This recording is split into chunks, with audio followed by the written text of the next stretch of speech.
Hello and welcome to Christmas at Caynham Castle and other things that we love that are holiday related and romantic and all of that good stuff.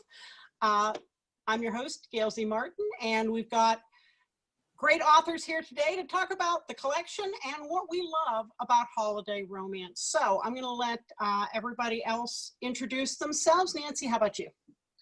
I'm Nancy Northcott, and I am a contributor to Christmas at Caynham Castle and Trick or Treat at Caynham Castle.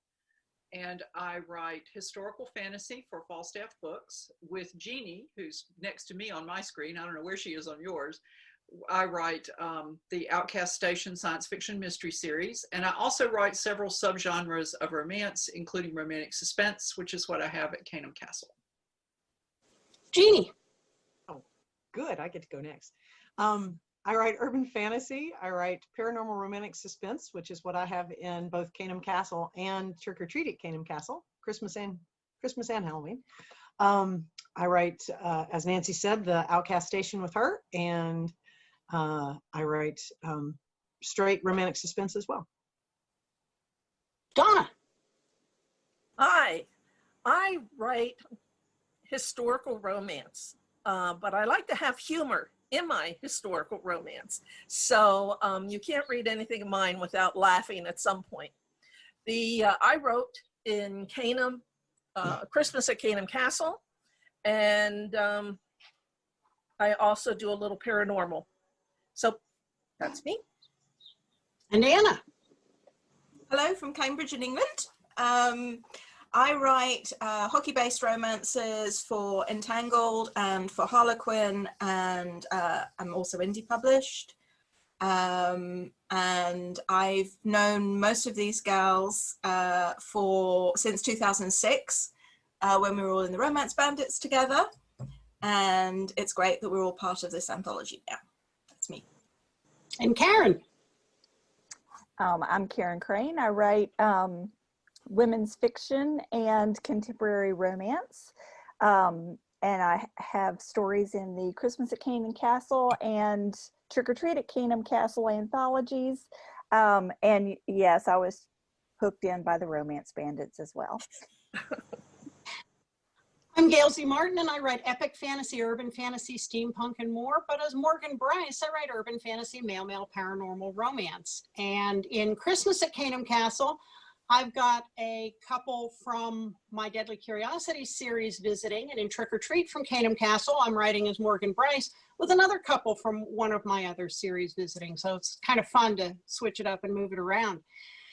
Nancy and Jeanne, you folks you created the castle that is the common setting for all of our stories. One fictional castle, but we all take it in different directions. And most of the time, the stories happen at relatively the same time around a series of events. Talk a little bit, please, about bringing a fictional castle and fictional village to life, because you two have really put in the hard work of doing the world building on this. It was so much fun. Jeannie's our map person. You Yeah. want to know where something is, you ask Jeanne and she draws you a map. Yes, or if you need something that's not on the map, you ask Jeanne and she puts it on the map for you. Which is, I hate to think how many versions of these maps and diagrams that Jeanne has drawn. But castles are my jam. And so when it came to the idea of writing an anthology in a shared location, I was always going to default to a castle first. And I got this idea at a romance conference or reader conference, Rust City, that Caren and Donna also happened to be attending. And this was really lucky for me because I could buttonhole them and go, I've got this idea, we need to do this. And they're kind of used to that for me. So they went, yes, that's a very nice idea. Yes, I would be glad to participate in that, because, you know, they wanted to live past the end of the conference. So, and then actually followed up on it. And so I went to Ludlow, which is a castle I love, and took more pictures than any sane human could want. Anytime I'm at a castle, I take more pictures than any sane human would want. I've been here with her to castles, and I know Anna has too, and she does take more pictures than I do the same thing, Nancy, so I'm with you. Okay. And so we all love the round chapel at Ludlow Castle, so we kind of adopted that. I've been to Middleham Castle several times because of the Richard III connection that I'll do everybody a favor and not plunge into right now. And so Jeannie and I have been there together. And so at Middleham, they have the kitchen under the Great Hall. And that seemed to us to make a lot of sense, because then you just go right up the steps with the food and there you are. So we gave Caynham Castle a kitchen under the Great Hall. And then everybody contributed ideas for what they needed for the castle. And Jeannie is the one who really coordinated that, because I kind of went, okay, we're going to do this castle. Everybody go. And Jeannie was the one who coordinated what everybody wanted. So she should probably talk about that. My biggest actually at the beginning was that we nailed down where the Christmas trees were, so we didn't have the great roving Christmas tree migration through everybody's story, where a 30-foot Christmas tree, it's there, no, it's there, no, it's over here, and that's kind of creepy. So I thought we should kind of make them fixed points. That was my contribution. Well, you also contributed an ornament for that tree, one that had been. Did. You had a lovely story for the ornament for the Christmas tree, which I think most of us referred to. Oh, thank you. And then the I think I also put in those two rooms that were redone. And the a la Downton Abbey. Yeah. Well, I know Caren and Nancy know this, and Donna does too, because she was down in North Carolina with us, gosh, a year ago or so. Biltmore House in Asheville, North Carolina has two areas that are set up because of the popularity of Downton Abbey. They had two areas set up for that sort of recreated. Now the whole house is kind of golden era recreation, but they had some very specific Edwardian things. And so we set that up in Caynham Castle. And so much of this was so fun for me, because I love to draw and draft and things like that. I'm a wannabe architect. And pulling the different pieces from different castles and different ideas, and where we put the Christmas tree, where we put the different towers, and creating the folly. I think the folly was for Donna and Anna, right? You all both needed the folly. Yeah, I used it. I used it. I don't know if I was the one that requested it, but I'm my story is set so far in advance of yours that many of the things, I just wanted to let readers know that many of the things that you're discussing will not show up in my story, right? Because it is 100 years before today. The rest of the stories. Yeah. Yeah. There is a stick tap to your couple, because there is a statue in the grounds of Caynham Castle by the Folly, which is actually a statue that's a tribute to Donna's characters in her story. About the only thing that I contributed was the gargoyles. Oh, yeah. Yes. We've all had such fun with those. They were fun. Tell us a little more about the legend of the gargoyles and why the gargoyles are so important. Well, the gargoyles are mainly important because I really like them. So that's why they were incorporated. But there's a legend in the story that the gargoyle's eyes will light up, or if he sees a true love match. Now, you don't know where the gargoyle is. The legend does not disclose which gargoyle has this ability. But if the gargoyle can see you, if the gargoyle can see the couple, then it will signify that this is a true love match. But there's gargoyles all over the castle. So trying to find the right one can be fun. Mm-hmm. How about you, Anna? Did you request any particular rooms? Well, because the character in my book, in my story, is a character called Ryan Gray, and he owns a restaurant on the banks of the Hudson in New Jersey, probably sort of Weehawken area in New Jersey. And he appears in several of my Ice Cats stories, and he's the one that a lot of readers wanted his story. So this seemed like an ideal way to bring my Ice Cats to England. So he is actually the chef for the big ball and the sort of winter extravaganza type event that's taking place at Caynham Castle. So a lot of the that side of it was my contribution to it, because that was necessary for Ryan's story. So that's where what the ball is like, what the decorations were like. And also because I have a particular fondness, I'm learning how to ring English church bells. I added a ringing, or I asked Jeannie to add a ringing room to the round tower so that we could have the ringing room. Awesome. And Caren? A lot of my story takes place in the chapel, in the round chapel. I had the heroine in my story was a wedding planner who was over from Cross Springs, North Carolina, which is where my fictional town, where most of my books are set.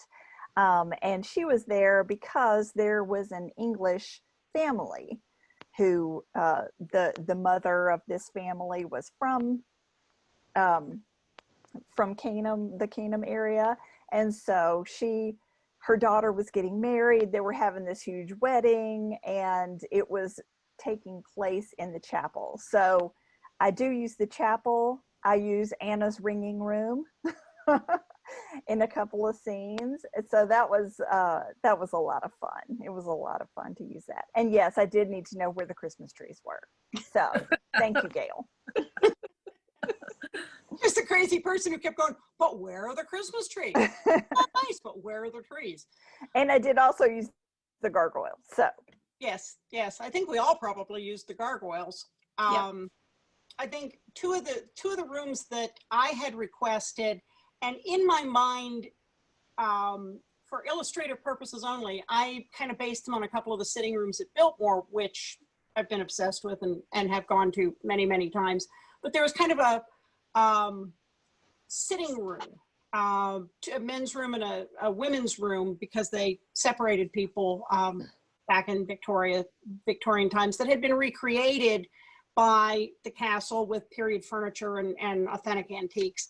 And one of my characters can sense magic in weaving. And so when he comes upon a piece of embroidery, that kind of kicks off the whole story, because he picks up that it's more than what it appears. And there's also kind of a tapestry with that too. So those were sort of the building pieces that I threw in there. And then we had to find a place. So where can we put these? I need these two rooms. Where can they be? What building are they in? They moved back and forth from Tower A to Tower B. We moved them a few times before we figured that out. Yeah. What is it about, so we all had fun doing this shared enough that 4 of us are back doing it for Trick or Treat. Same castle, same town, building it out a little more. What did we learn what did we learn the hard way on the Christmas anthology that we're doing a little differently on the Trick or Treat collection? Always know where the Christmas tree is. We did make sure that we all described the decorations, both in the reception area and at the ball, the same way. And we all sort of traded our stories back and forth ahead of time so that we could make sure we had things correctly. That was one thing that worked really, really well, to make sure that we could switch around and make sure that we all had described things the same way. That was fun too. As well as being a map goddess, is a Caynham Castle Bible goddess, and she has been responsible for pulling together the Caynham Castle Bible, which has everything from characters to places to descriptions to everything, so that we have one central Bible of, you know, what everything's called, where everything is, who people are, and how they're all related, and so on, which is a godsend when you need to remember the name of the pub that's in Caynham, or the name of the yarn shop with the TV. Well, and my character in The Christmas at Caynham Castle is actually the Earl of Caynham. And so he ends up appearing in a lot of people's stories because, you know, Earl. And as Nancy would tell us all, it makes for a very interesting intellectual property copyright page. But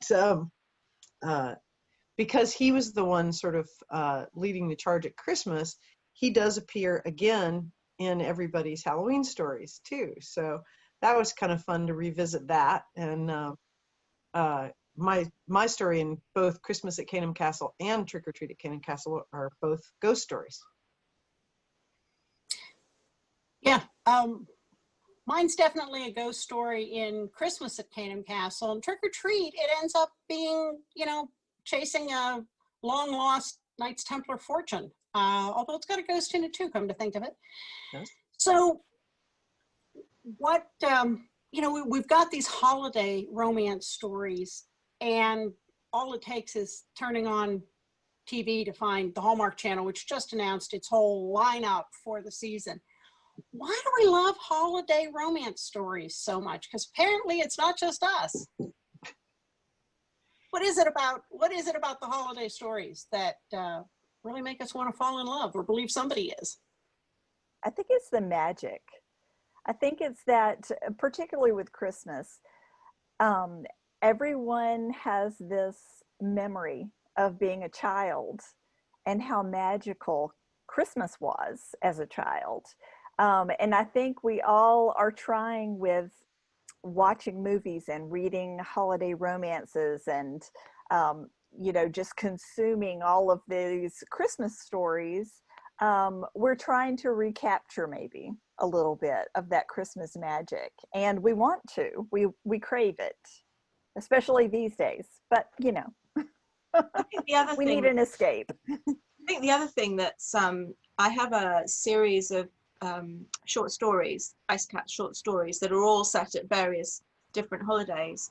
And I think the thing that interested me, because I asked readers which holidays they'd like to see. I've done Christmas, Thanksgiving, Halloween, and they all came back with things like Memorial Day, July 4th, Easter. I thought they'd stick to kind of the big holidays, but actually I think what they liked was a special day, and a special day that involves probably family, children. I think you can include any of the holidays as long as it's not ordinary today. And I think that's what readers were looking for. So I think that's what makes it for everybody, that it just takes you, and of course romance takes you out of today and your normal life. So I think this is just an extra way of doing it. I think Christmas is popular because of all the tradition and because of the music. Whatever holiday has carols. They're great. So there's there's food, special foods that we associate with Christmas. So there's a whole community of things going around that holiday. But I think why it affects romance so much is it's also a holiday of reunion, of visiting families, of coming back home. And all of those things they just hit the heart and tug at the heartstrings. And don't forget the twinkle lights. I mean, Yeah. Christmas light. You got to understand, I think that if you don't have enough lights on your tree that it looks like the used car lot and you can see it from space, that there's room for more. So Nothing wrong with that, Gail? I'm with you, Gail. yeah. Hey, Gail, did you ever have the bubble lights? We had the Yes. bubble lights on the tree. Yeah, I start with a pre-lit tree and then add another 4,000 or 5,000 lights just because. Amen, sister. Same. Yeah. Same. So yeah, I mean, with all those beautiful lights, who can resist falling in love? I mean, That's right. That's it's like right. being into the stars. I'd like to pick up on something that Anna and Donna referred to, which is family in holiday stories, especially Christmas stories. Not everybody's families are Norman Rockwell-esque at the holidays. For some people, those family gatherings are what we might charitably call fraught. And if you pick up a holiday romance, yeah, there might be a few issues, a couple of people in the family, but it's never going to be the kind of thing that leads the family to nuclear war. And it's all going to work out by the end of the story. And so even if your family is not the type that all pulls together like they do in the holiday stories, you can experience that family and be part of it. And I think that has a lot of appeal to people too in holiday romance stories. I so totally agree with that. I think that any story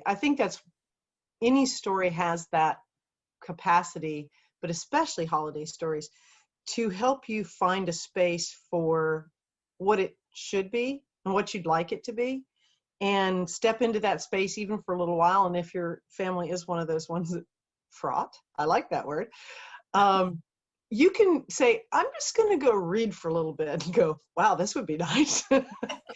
But I think that's why we also like some of the other holiday romances too. As Anna said, I've never thought about setting one at Memorial Day, but you know, that's found family. That's when you invite all the people that you didn't grow up with necessarily, but that you want there, that you want to party with, that you want to have a good time with. You invite everybody to the lake, you know, and go boating or just whatever, go to the pool or to the park. And those kind of things, I'd like to actually see more of those. 4th of July, Memorial Day, you know, Labor Day, because then you get even more opportunity for the found family, which I am very high on. And I think you can do that at Thanksgiving and Christmas too. But I think Nancy and Donna have it right, and the twinkle lights too. I'm big on lights. My neighbors probably are like, thank God she finally took those down. But see, I start with lights at Halloween and go straight through about January 6th. So just see it from space.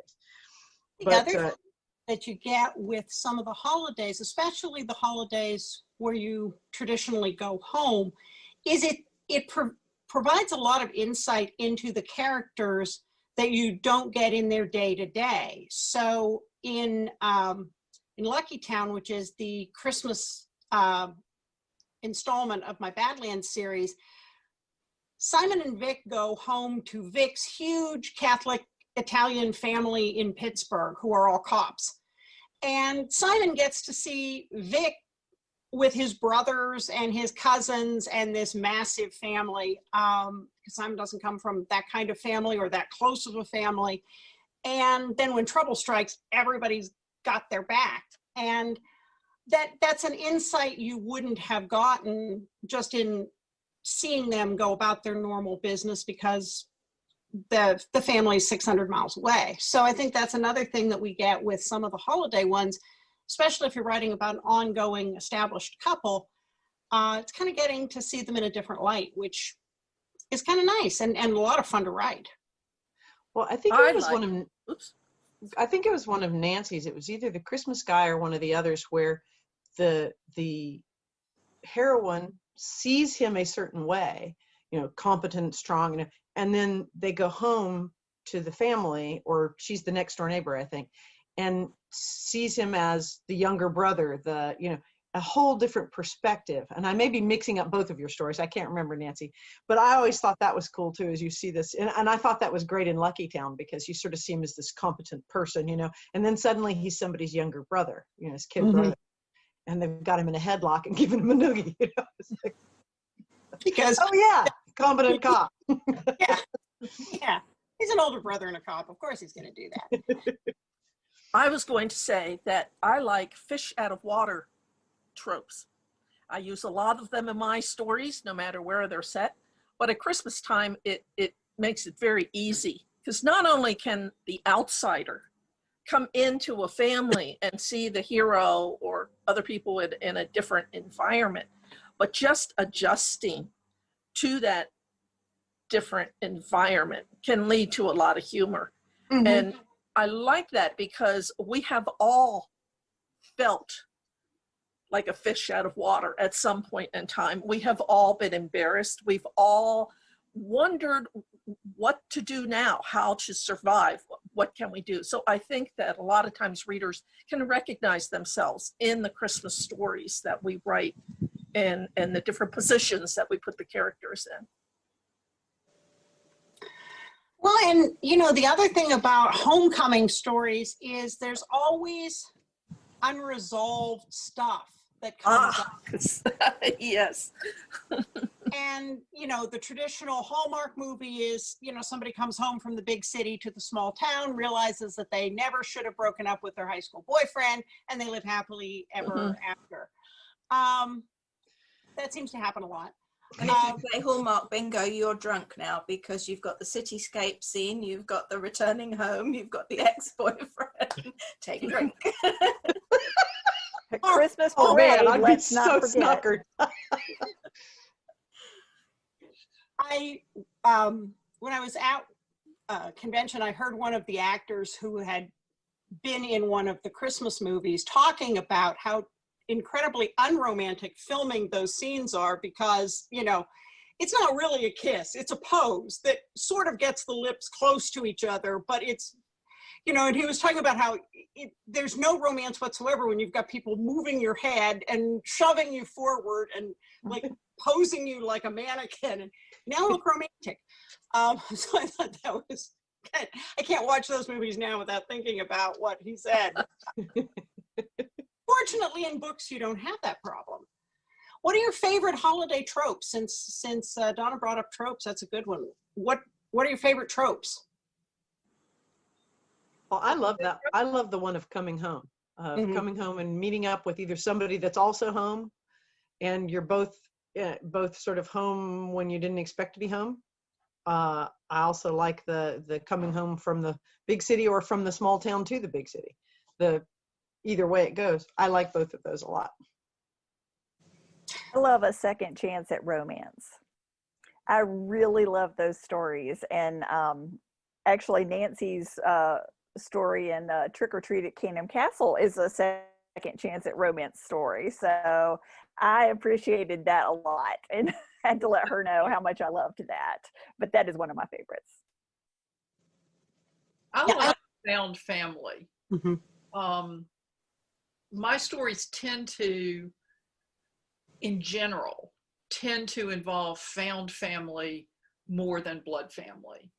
And I'm just thinking about the Christmas stories I've written, and they're mostly found family to the extent there is a family in the stories. It's like a community of people who pull together and have each other's backs, like we would all like to think everybody's family pulls together and has their back.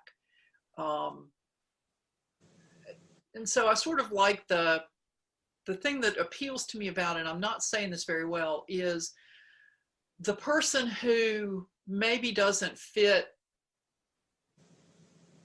where they came from, but fits where they landed.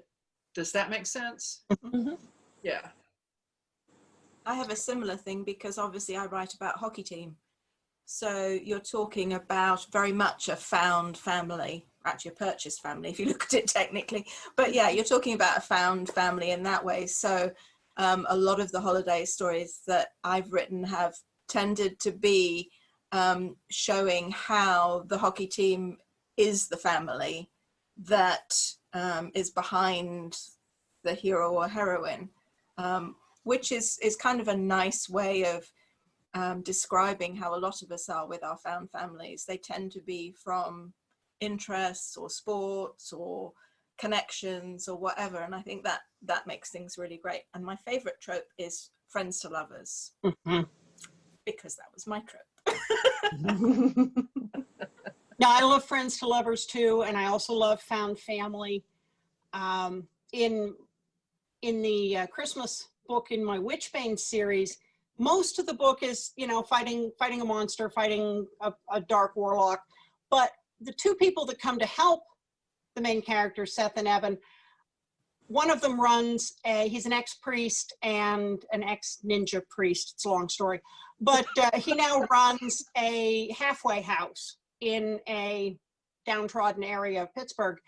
And they all come to spend Christmas with him at the halfway house because he's on duty. And so they spend it with Travis and with the folks who are living in the halfway house and spend the Christmas with them. And so it's just kind of this all pulling together on this day that might not be terribly happy for everybody, but they've got each other. So what, geez, we've talked about a lot of things with Christmas at Caynham Castle, but what are some of the details? I know we kept bugging Anna, since she is our, resident UK expert, on, hey, would they actually do this? What would they do instead? Does it work like that over there? So I can't think of how many emails we sent you about how things are done, or what you call your version of the dollar store. Well, it was good. It was good to do the switch, because normally I'm writing to my friends and saying, I know I've been home from New Jersey now for 12 years, so I kind of forget what this is called and that's called, and that's my big thing. But it was great because I also grew up in the States. I have a split soul, so some of my cultural upbringing was American and some of it was English. So it's really nice to be able to marry the two and bring the two together. So when you ask me a question, I kind of know what you're talking about, to be able to then give you the English version of it. And although we're very similar in so many ways, for a variety of different reasons, we have different cultures and different traditions and different things that are important. And also we're kind of, and Donna and Nancy are going to laugh at this because I often put this in their stories, we're kind of an understated nation. So things tend to be a lot more understated. That's kind of part of the personality of the British people, if you like. And so even when we might do the same thing, it's sort of not, it's very rarely done to the, Christmas lights from space level. Well, and that definitely came up in the trick or treat at Caynham Castle, because the Halloween traditions are, the whole massive trick or treat thing is a very American thing. And I guess it's rubbing off a little bit, but it's still done differently over there. Well, when I grew up in Virginia, I knew what trick-or-treating was all about, and we had the little lumières in the street, the bags with the sand and the candles, and we had the jack-o'-lanterns and stuff.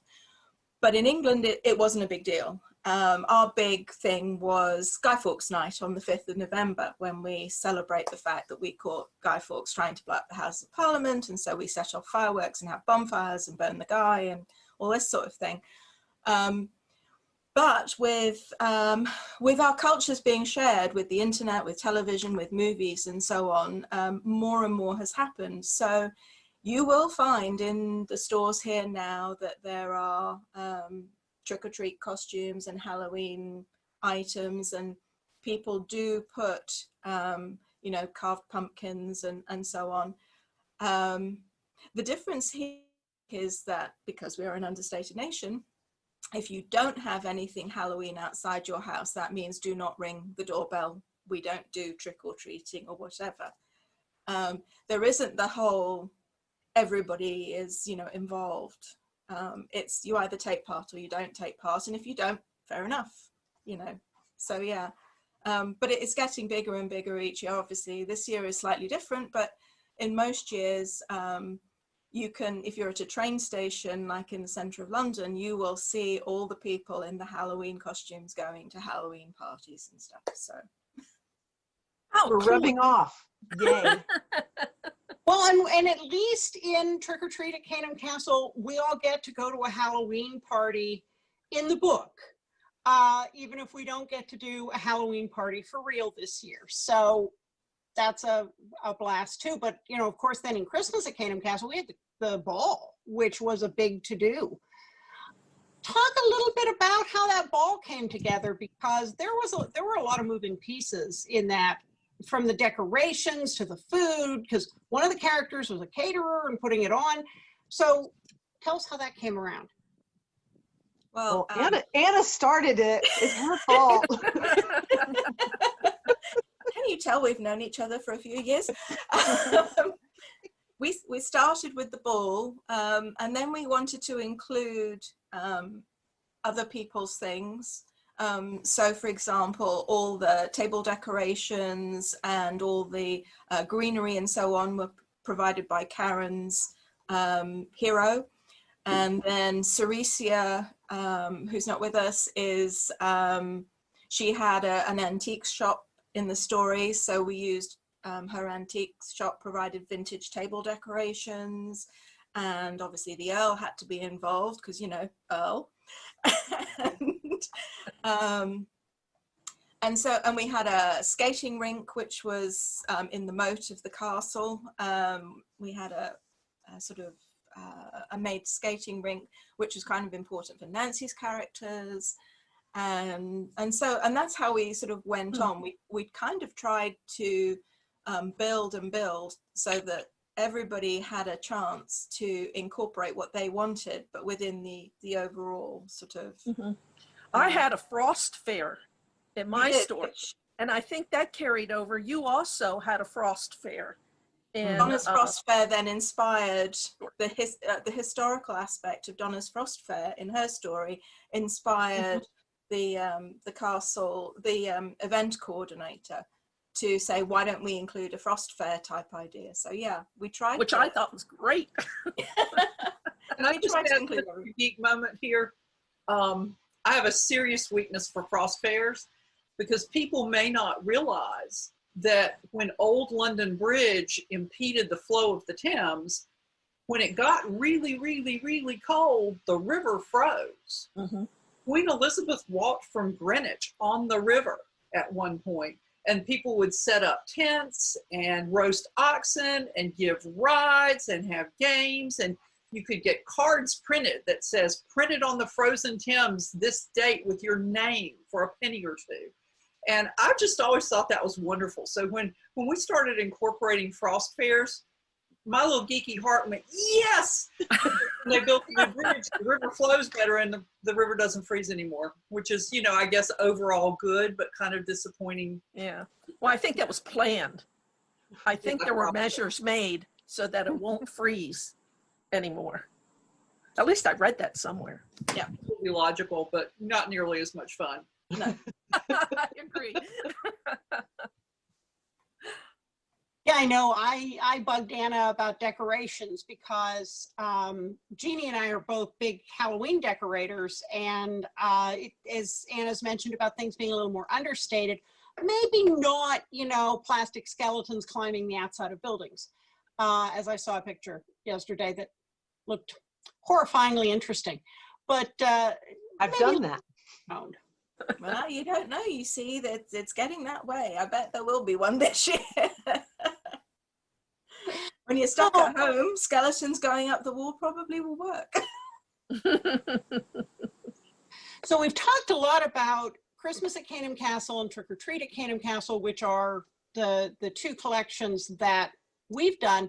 But what are some of your other favorite Christmas stories or Christmas romances, Christmas TV or movie romances that you just come back to every year? I have one. I love Love Actually. It doesn't have Christmas in the title, but I think of it as a Christmas movie. And I can watch that any month of the year, and it still gives you that Christmas glow. Love that movie. Well, typically I think Die Hard is one of the best Christmas movies. Why does that not surprise me? Christmas at Nakatomi Tower. There you go. I also adore Scrooged with Bill Murray, because there's this scene where he's like telling the props guy to staple the antlers on the mouse's head, and the props guy's like horrified. It just makes me laugh every single time.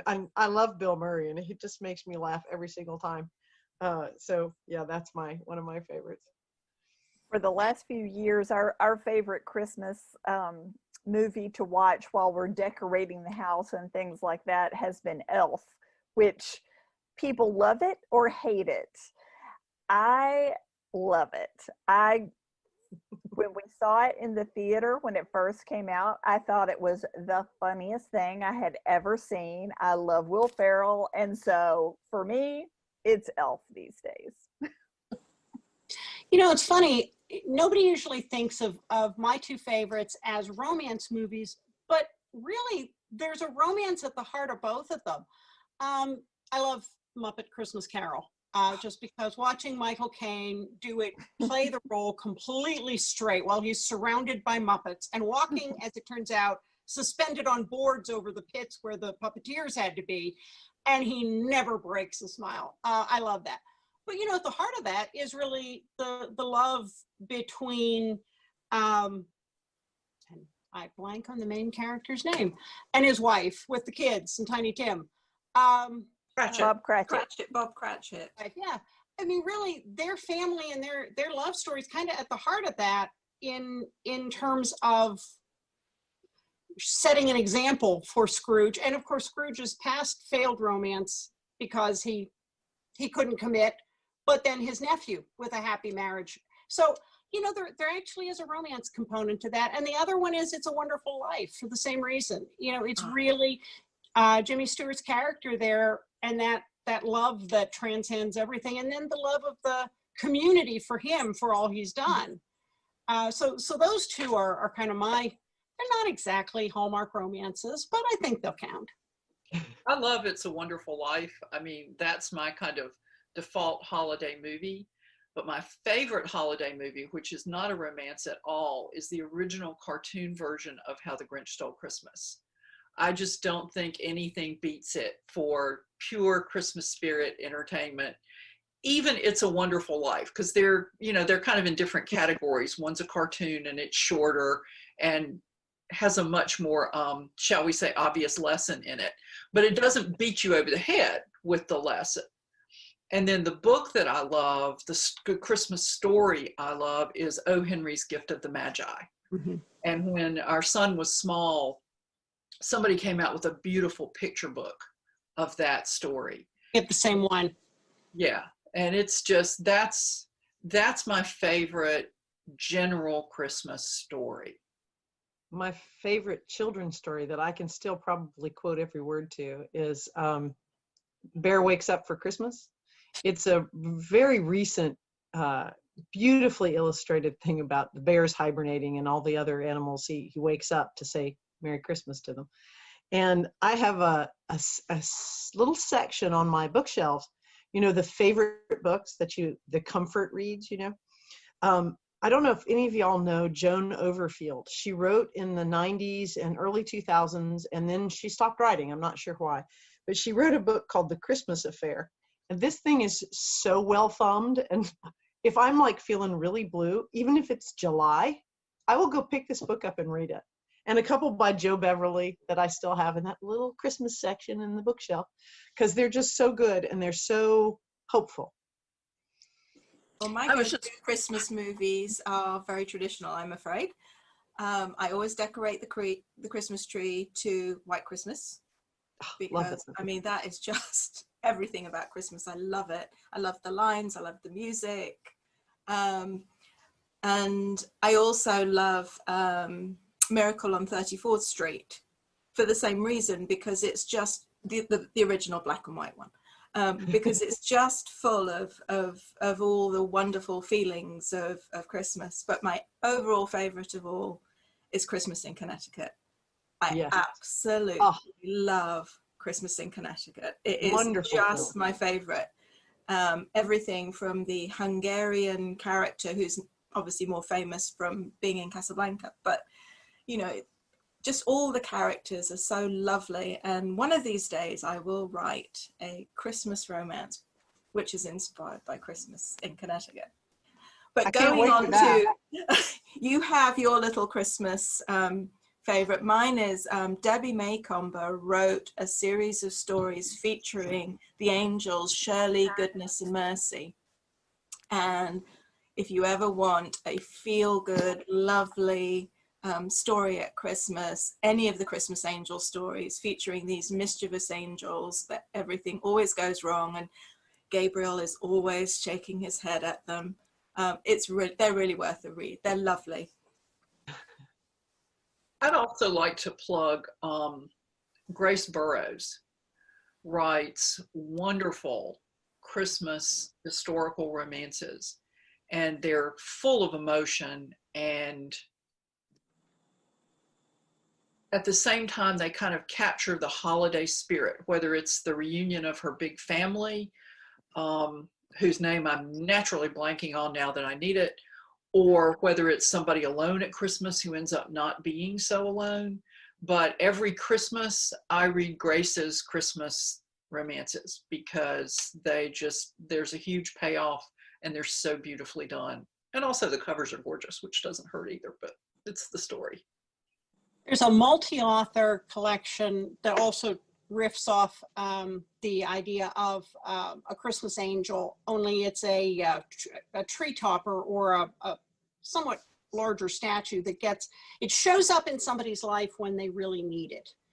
And that's a series written by a number of male authors, but I love those Christmas angel stories. And there's a similar one that deals with different snow globes. And so, you know, in some cases people go into the snow globe, in some cases people come out of the snow globe, and it's all just wonderful and kind of paranormal and magic and lots and lots of romance.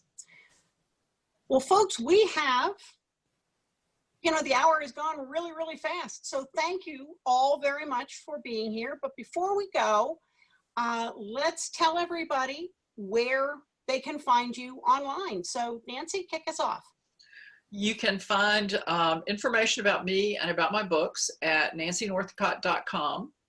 I'm on Facebook occasionally as Nancy Northcott Author, and I spend far more time on Twitter than is good for me, and on Twitter I'm at Nancy Northcott. Jeannie? Well, I would say pretty much the same thing, except with Jeanne Adams in the JeanneAdams.com.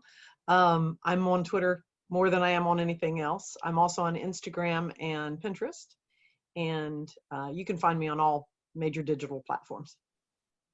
Great. Donna? Well, you can find me. My website is dmac or DonnaMacMeans.com. But let me spell the last name because it's a little different. MacMeans. So it's DonnaMacMeans.com. I am not on Twitter. I am on Facebook. And heck, just email me. That works too. You can find me, believe me. I'm usually online somewhere in the universe. How about you, Anna? I'm going to do what Donna did, and I'm going to spell my surname because it's S-U-G-D, not the other way around, E-N. So you can find my website, annasugden.com. I'm on Facebook most of all. I do have a Twitter account, but not really on it very much. I also have a Pinterest account, but like Donna, contact me through my website, and you can pretty much find me around, especially during holidays. Awesome. Caren? My website is where all of my book information is posted, and that is Caren with a C. So it's CarenCrane, very alliterative, CarenCrane.com.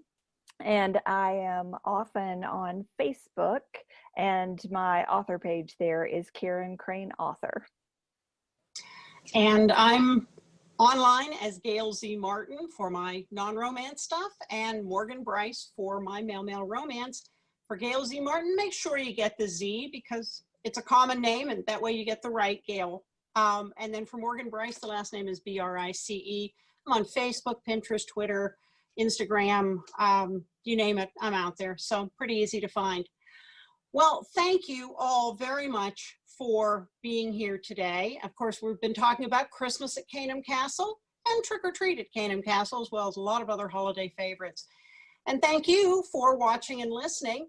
We'll have a lot more holiday romance and other great content here on ConTinual. So see you out there.